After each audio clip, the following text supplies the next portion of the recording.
Suur tänu, Manuel.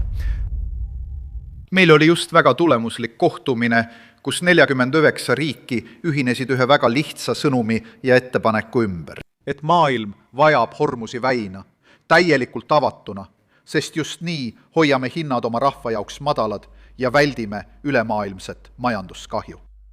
Seega olime kõik ühel meelel kohtumisel, mis just toimus, valitses tõeline üksmeel. Mida me tõeliselt soovime näha, on läbirääkimiste juurde naasmine ja püsiv kokkulepe, sealhulgas väina taasavamine. Tervitame meie kohtumise ajal tehtud teadet, kuid on ülioluline tagada, et see oleks tõepoolest püsiv ja teostatav ettepanek. Ja kui see nii on, siis see ainult tugevdab vajadust selle töö järele, mida me täna pärastlõunal oleme teinud. Sest meil on väga selge, et missioon, mida me korraldame, on kaitseotstarbeline ja järgneb relvarahule. Seetõttu tõimegi rahvusvahelise kogukonna RUM-grupi kokku, et näidata, kuidas meie oma osa täidame. Ja seal on mitmeid elemente. Esiteks, et anda diplomaatiline tõuge rahule, lähtudes põhimõttest, et väin tuleb kohe uuesti avada, ilma tasude ja piiranguteta. Ja kõigi täna kohal viibivate riikide seas valitses nende punktide osas täielik üksmeel. See ületab kõik muud erinevused, mis siin kohal olevatel riikidel võivad olla, sest kogu maailm peab nägema lahendust. Teiseks, peame majanduslikku šokki juhtima, vältides tarbetuid kaubanduspiiranguid, toetades energiajulgeolekut, toidujulgeolekut ja tööstust. Et meretransport taastuks nii pea, kui tingimused seda võimaldavad. Kolmandaks, ja mis kõige olulisem, leppisime kokku oma sõjalise planeerimise kiirendamises. Võin kinnitada, et koos Prantsusmaaga juhib Ühendkuningriik mitmerahvuselist missiooni, et kaitsta meresõiduvabadust nii pea, kui tingimused seda võimaldavad. See saab olema rangelt rahumeelne ja kaitsev missioon, mille eesmärk on anda kaubalaevandusele kindlustunnet ja toetada miinide eemaldamist. Kutsume kõiki riike, keda huvitab ülemaailmse kaubanduse vaba liikumine, meiega ühinema. Mõned on juba näidanud oma valmisolekut panustada. Järgmisel nädalal korraldame Londonis sõjalise planeerimise konverentsi, kus anname teada rohkem üksikasju missiooni koosseisu kohta.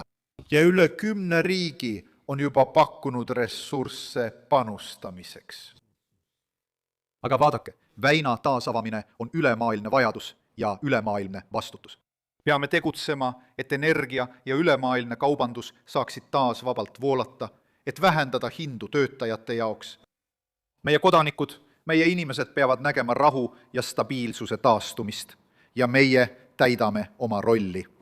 Kiri Starmer ja Macron teatasid mitmerahvuselise missiooni käivitamisest Hormuzi väina taasavamiseks. Kuid teade tuli siis, kui päeva peamine uudis oli juba muutunud.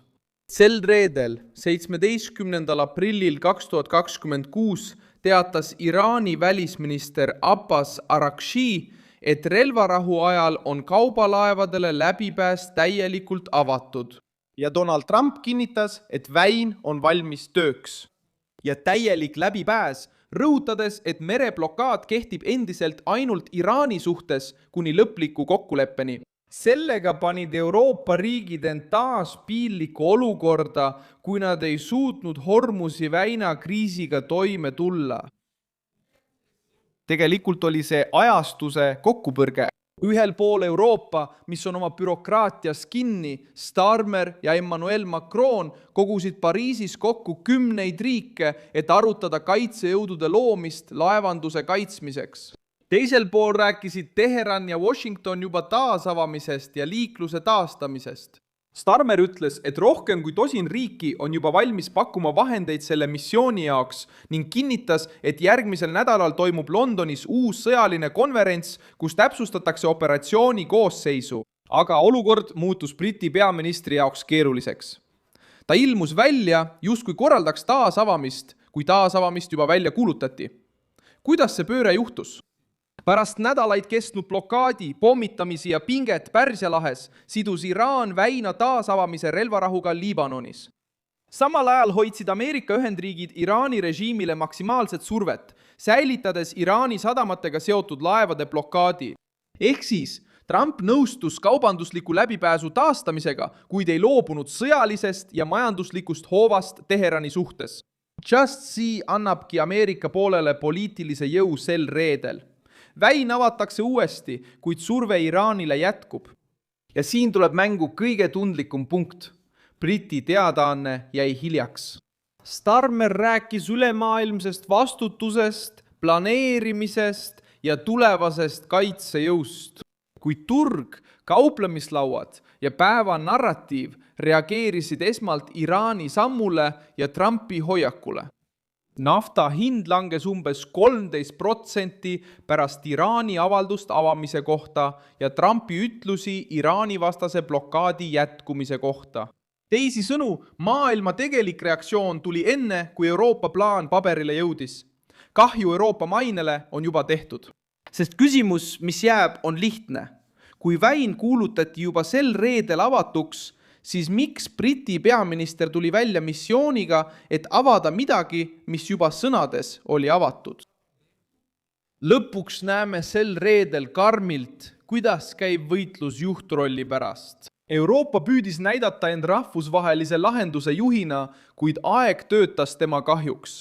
Kui Pariis rääkis kohtumisest, varadest ja järgmiseks nädalaks mõeldud kaitseplaanist, teatas Teheran kaubanduse avamisest.